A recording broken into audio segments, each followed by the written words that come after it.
చూసేదంతా first time Sridevi drama company వాళ్ళు నాకు నచ్చారు. మనం పైకి వచ్చావరా? ఒక్క నిమిషం మనం పైకి వచ్చినామా? వస్తే నీ అమ్మ కడుపు మాడ జీవితంలో నువ్వు పైకి రావు అన్నావు కదా, చూడు ఎంత పైకి వచ్చినావు.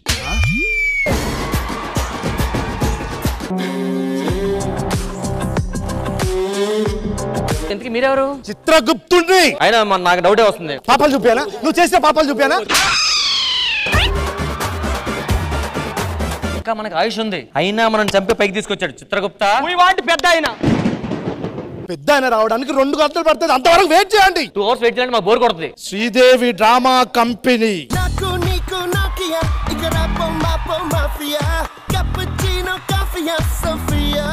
యాక్చువల్లీ మీకు ఇంకా భూలోకంలో ఆయుష్ ఉంది, మీకు ప్రాణం తీసి పైకి తీసుకొచ్చింది ఆ చిత్రగుప్తుడు. చూస్తే దున్నపోద్దులా ఉన్నావు, గాడిదలా వయసు వచ్చింది, ఎద్దులా కనబడుతున్నావు.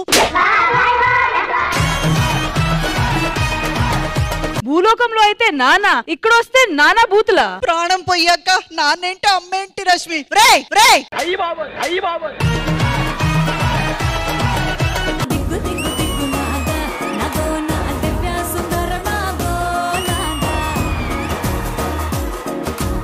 ఇర్రగదీశారు.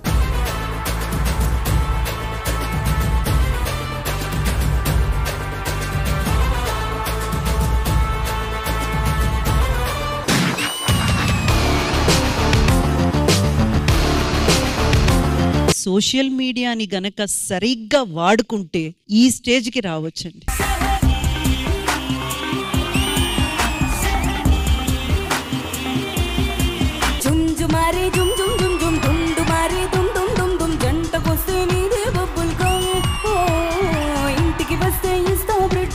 సంగీతంలో కీర్తన స్పెషల్, కానీ కీర్తనే వచ్చి పాట పాడితే ఇంకా స్పెషల్. ముందుగా ముఖ్యాంశాలు. యథావిధిగా సాగుతున్న ఎన్నికలు, ఓటు వేయడానికి 50% కూడా ముందుకు రాని ప్రజలు. ఓట్లు వేయమంటే నోట్ అడుగుతున్నారు. వీళ్ళందరికీ ఓటు విలువేంటో మనం తెలిసేలా చేయాలి.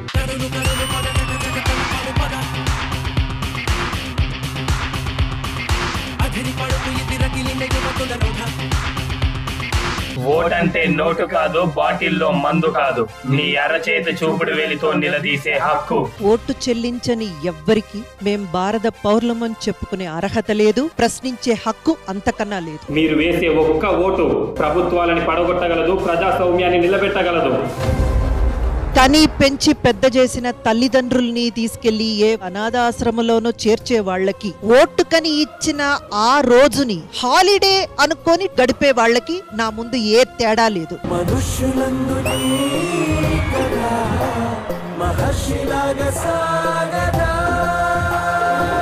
ఓటు మన హక్కు. శ్రీదేవి డ్రామా కంపెనీకి ఈ ఆదివారం మధ్యాహ్నం 1 గంటకు మీ ఈటీవీలో.